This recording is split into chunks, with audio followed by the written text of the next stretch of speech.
What does it mean to stand out? Typically, I was supposed to show you a slide that shows an apple, right? And that apple has a particular color. What's the generic color for apple in Nigeria? Thank you very much. You guys are helping me. Because what I was supposed to say was, what is this color? And you say green. I've practiced. Now, green. Every one of you understands that it's green. That's the conventional color. So if I put the apple here, you'd have all said green. Same color.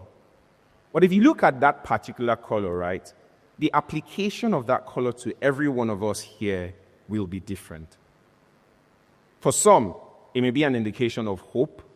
For others, it may be an indication of nature. And for a few people like me, I like money. It may be an indication of money. Same color, different context. And that's exactly how life is.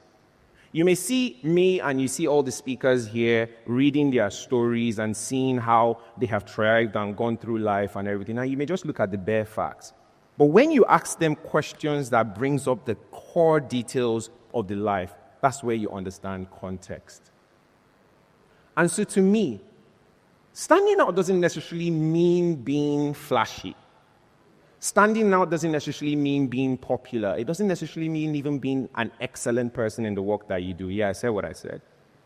It doesn't necessarily mean you being an expert. Standing out to me means you living life contextually. And what I mean by that is living life in a unique authenticity of who you are, inscribed in the context that life has given to you. That is what it means to stand out. So in a world where it's easy for people to argue that the loud people, the popular people, are the ones that get famous and get rewarded, why don't you make an argument to contradict that? What if that is not the position? What if what it means to stand out is to be different and to be unique and live life in a particular context of what life has presented to you? What if that is what it means to stand out? Now,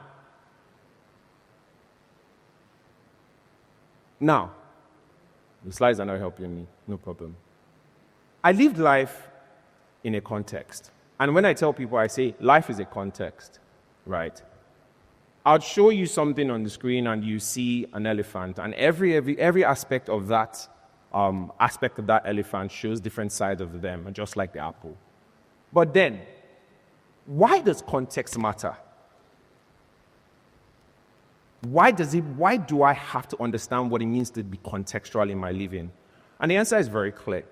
Without context, we take on paths that are ordinarily not meant for us. So, for example, my pathway is being a lawyer. My pathway is being in politics in the long run. His pathway has to do with filmmaking and doing with medicine. If I have anything that concerns medicine here today, I will fail. Context. Context also helps you not judge yourself wrongly.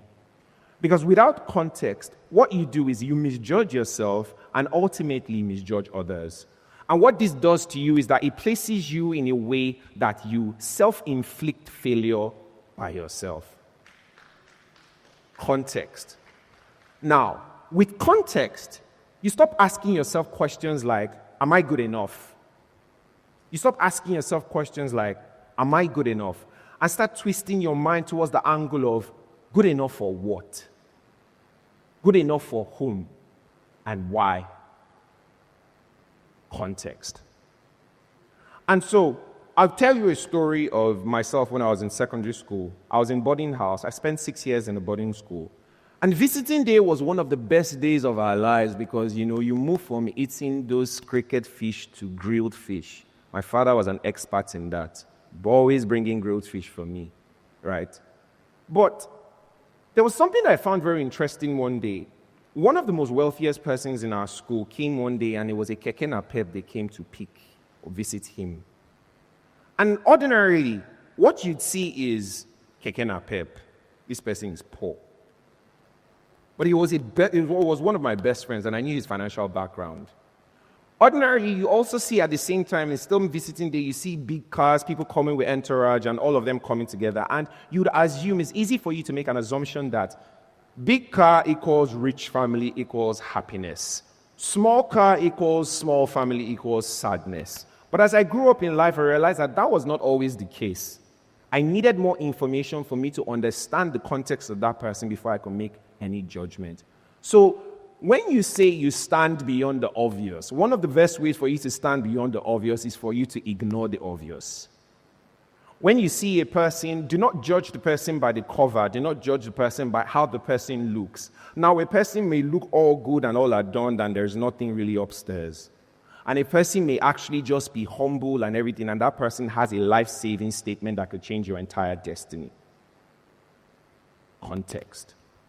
Now, understanding, and that was my first example on context. My second example of context was actually a gift by my father. I'm a daddy's boy, don't worry, I'll say a lot of father things today. And my second example was a gift by my father. And one day we're having a conversation in his office because I've been doing intellectual property for a very long time. I started doing it from the age 16. I was sitting with my father in his office because I'm a third generation lawyer. My granddad was a lawyer, did IP. My father was a lawyer, did IP. I'm a lawyer, I did IP, but I'm expanding context.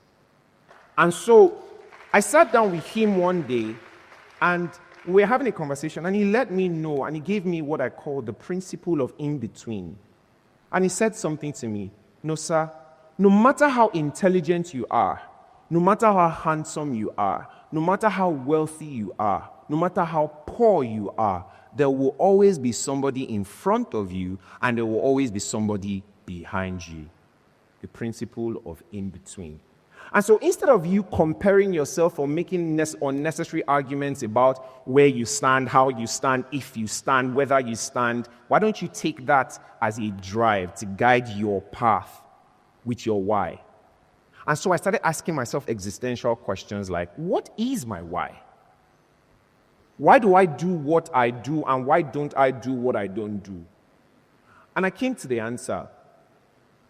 The name Garrick will mean something meaningful in my lifetime because of me. That was my why. That remains my why till today. And so even though I do change different directions and I have different strategy and I'm flexible in how I achieve what I want to achieve, my why still remains my anchor. And so I move with that direction. But bear in mind, irrespective of the fact that I have a why that is an anchor to me, you need to understand that context evolves.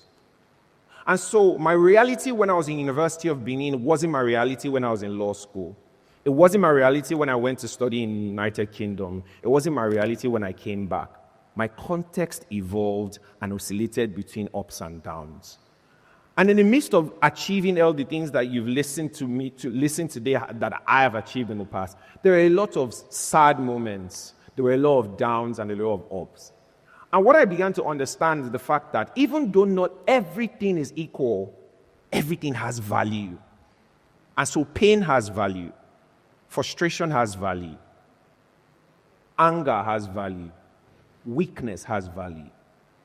But how that value interprets itself in your life, just the same way every one of you obviously called the apple green, right, depends on the choice that you make.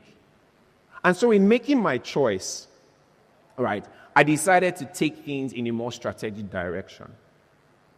And so, yes, life is contextual. Live contextually. Context evolves. But context, despite how powerful it is, it can be dangerous. Despite how powerful context is, it can be dangerous. And for those of you that watch movies, The Matrix, when Morpheus gave Neo the pill, he gave him the blue pill and gave him the red pill and said, pick one. Be blind and comfortable, the blue pill. Or take the truth and be free. And so I decided to take the truth.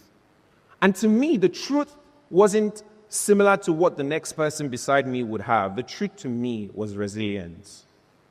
And so in my journey through life, from being a young teenager to being a young adult to being, I still think I'm fairly young. I have sojourned through life taking that very red pill, resilience. And the resilience I speak about isn't the resilience of isn't the resilience of the movie types, isn't the strong resilience. It's the quiet but stubborn resilience.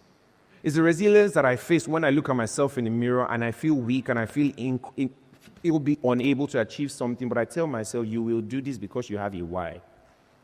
It is that resilience. And that resilience would never be the exact resilience that you have because why? Your context is different from mine.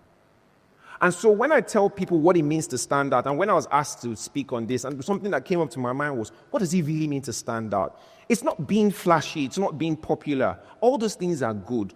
But when you're popular without understanding the background of what makes you who you are, you've missed the plot. And so my resilience was anchored on the why that I had, why I wanted to be who I am today and who I'm sojourning to be. And so I ask you today, what is your context? What is your why? And are you brave enough to actually live your life contextually with these two things as your anchor? You have the answer and you stay to yourself. But before I go, I'll give you a bit of background in terms of how life was. I told you two things were very important to me, my career and politics. I'm not talking about politics here, because obviously there are rules here. But I'll talk about what happened in university. I'm a daddy's boy, but my father was also almost one of the most stumbling blocks in my life. The irony, context. But nobody would have ever known that except me. I tell you this. Now, when I came into University of Benin, I've always been a person that has always been in leadership positions, right from primary school, all through the way to primary 6, all through the way from GS1 till I became head boy. Everything had been leadership. And I followed that journey through University of Benin. I remember I was in fellowship and they were talking about also making me a leader in church, and I told them, I was like, yeah, I'm not doing that. Not because I didn't love, what I was doing. I just knew where I wanted to be. And I chose the path for myself, and I chose to become a student leader. And now, the journey towards becoming a student leader in this university wasn't easy for me, for those of you that understand how it goes. Context mattered. But I pushed on.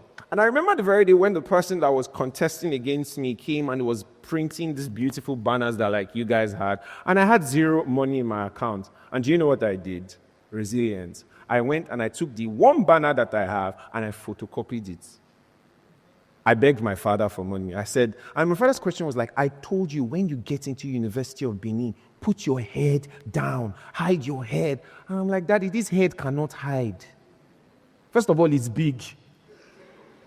Secondly, it just cannot hide.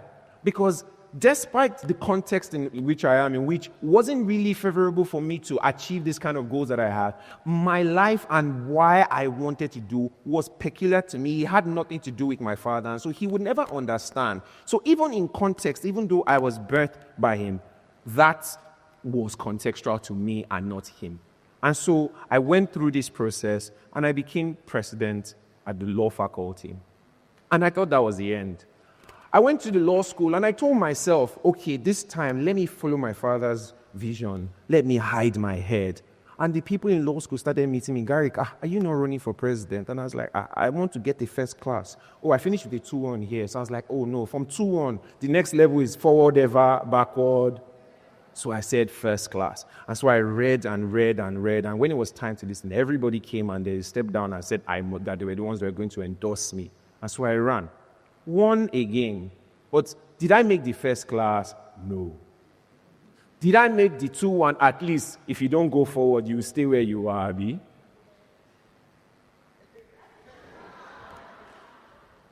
I made a 2-2. Yeah, many people don't even know. Do you know some people still tell me this? I thought you made the first class. No, I made a 2-2. But when I made that and I started gravitating myself, the next stage in life was to go for my master's. The money wasn't there. The context wasn't allowing me to do that. Remember, the blue pill and the red pill. And so I picked up the red pill once again in my life, even though I was in another evolved context. And I told myself, I will get my master's degree regardless of whether or not I have someone to fund it. And my father was like, I won't fund it because I have other children to take care of. And I was like, fair play, fair play, fair play. And so what I did is that I applied to 13 universities and I got admitted into 12. And so when I got my admissions and I brought it to my father, he then said, this boy has tried. Okay, I will pay your tuition. You can figure out the rest. So all of these things, if I did not have a why driving me, if I did not have my understanding of my context, if I did not, in the understanding of my context, pick my red pill, I wouldn't be where I am today. And finally, I went into Durham University, and I studied in Durham University. I gave myself a goal. I wanted to be the best graduating student in my specialization, and I wanted to finish with a first class. And then they served me breakfast. And so my context evolved. And so in evolution of my context, I became a heartbroken nerd. And so in studying, and that was the time where Luis Capaldi released his album,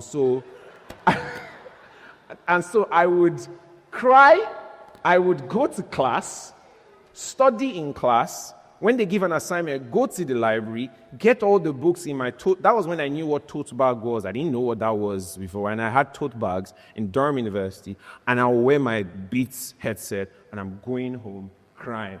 I reached an army to learn. And that was how I did it. And you're laughing now, but that was my context. And in all these things, I studied and I remembered my why. And when the results came, I did not only make the first class, I was also the best graduation student in my specialization. And now, I'll end with this. Life would never place you, Life will never place you in a comfortable situation to make the best decisions.